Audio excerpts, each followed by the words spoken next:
नमस्कार मित्रांनो, जय महाराष्ट्र।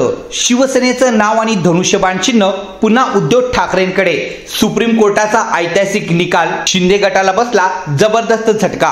आता मिळणार नवं चिन्ह आणि नव्या राजकीय समीकरणाची झाली सुरुवात। या व्हिडिओमध्ये आपण पाहणार आहोत नेमकी काय आहे बातमी, सुप्रीम कोर्टाचा काय होता नेमका निकाल, शिंदे गटाची पुढील रणनीती काय असणार आणि ठाकरे गटासाठी ही शिवसेना पुनःप्राप्ती म्हणजे काय। व्हिडिओ शेवटपर्यंत पहा आणि चॅनलवर जर का नवीन असाल तर आत्ताच आपल्या न्यूज चॅनलला सबस्क्राइब करा, लाईक करा, व्हिडिओ आवडला असेल तर जास्तीत जास्त शेअर करा व शेजारच्या बेल आयकॉनला क्लिक करा। मित्रांनो, जय महाराष्ट्र।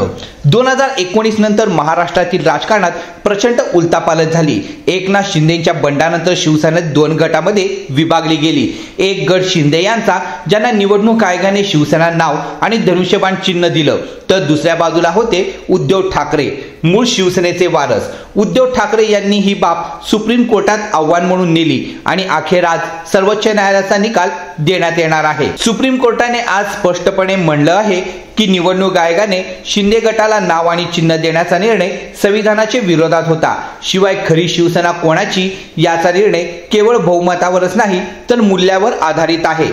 त्यामध्ये मुख्य मुद्दे म्हणजे धनुष्यबाण चिन्ह रद्द होणं, शिवसेना नावही रद्द होणं, दोन्ही गटांना समान पातळीवर ठेवण्याचे आदेश, दोघांनाही नवे चिन्ह आणि नाव देण्याचे निर्देशन देण्यात आलं। याचाच अर्थ उद्धव ठाकरे यांना जुनी शिवसेना आणि चिन्ह मिळू शकतं, तर शिंदे यांना नवे नाव आणि चिन्ह शोधावं लागेल। या निकालामुळे शिंदे गटाची गोची तर होणारच आहे, कारण त्यांनी भाजपासोबत सत्तेत येताना धनुष्यबाणाच्या आधारावर जनतेसमोर आपली ओळख निर्माण केली होतं। आता त्यांच्याकडे या जुनी शिवसेना ना पारंपरिक चिन्ह आणि कार्यकर्त्यांमध्ये संभ्रमाची अवस्था राहणार आहे। तर दुसरीकडे मात्र ठाकरे गटात जल्लोषाचे वातावरण आहे।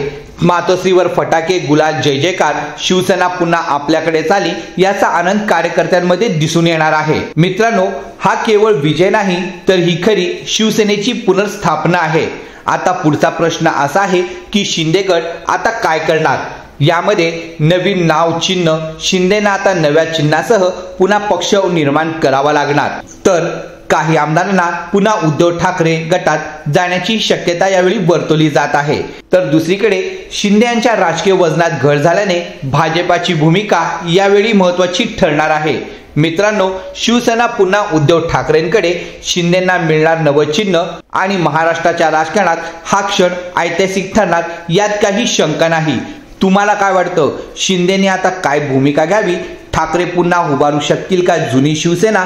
तुमचं मत कमेंट करून नक्की कळवा। व्हिडिओ आवडला असेल तर जास्तीत जास्त लाईक करा, शेअर करा आणि अद्याप आपण आपल्या न्यूज चॅनलला सबस्क्राइब केले नसेल तर लवकर सबस्क्राइब करा व शेजारच्या बेल आयकॉनला क्लिक करा। धन्यवाद।